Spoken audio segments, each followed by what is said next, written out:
I spent hours learning about blockchain technology so you don't have to. The phrase of the day is self-custody. People excited about crypto talk about self-custody as if it's something we all just know about and think is totally normal and makes sense. In fact, they even use it as a way to market blockchain technologies. Like self-custody is a thing we're all supposed to be chasing. But I think for most people, it's a basically meaningless term. Self-custody is not a goal people are chasing. And part of it is that investing in finance aren't the primary places where we hear custody. In fact, I think the place people probably most often hear custody is like who gets custody of the kids in a divorce.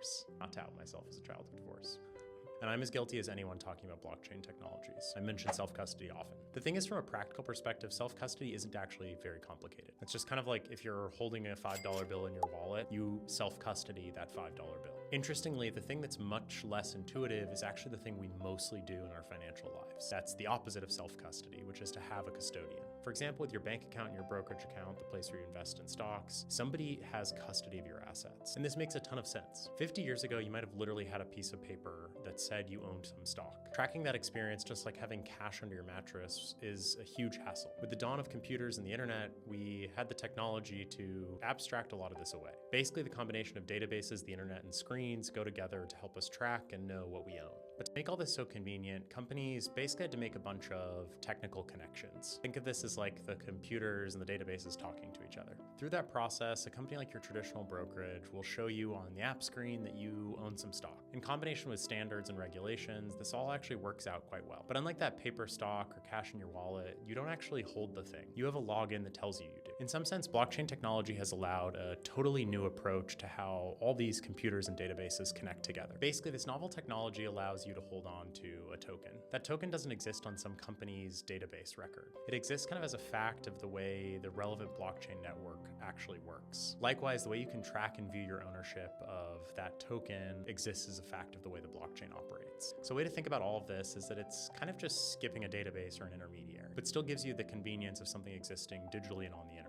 That is, it's accessible 24/7 from anywhere with an internet connection. This is the concept of self-custody in the context of blockchain technology. In practice, the way most people carry this out is through something called a self-custody wallet. A self-custody wallet is sort of a fancy way to say your direct connection, interface, address on a blockchain network. Personally, the way I started to think about this is as just an evolution of technology. In the beginning, we just self-custody everything. Along come the internet and computers, and what was initially available from a technological perspective was this concept of custody plus digital convenience. Blockchain technologies then are just another evolution that allows both the original self-custody we had with the convenience of the digital age. Even if this technology never takes off or you personally don't care about this, I at least find it kind of inspiring that people made a solution where you can have both of these things at the same time. There's a lot more here and some terms I'm going to be exploring in the future. Before I wrap, I just want to cover 3 quick myths. First, investing in crypto does not equal self-custodying assets. For a lot of people, Coinbase is synonymous with crypto, but in fact, the Coinbase app and experience most people use is one of a custodial wallet. That's a fancy way of saying it's not self-custody. In that respect, Coinbase is using blockchain technologies, but operating pretty similarly to the way a Schwab or a Vanguard operate. Second, self-custodying assets doesn't mean a horrible user experience. You may have heard of crypto wallets that are sort of complicated Chrome extensions. This isn't how things are anymore. Just like blockchain technologies themselves were a progression in technology, the things built on and around them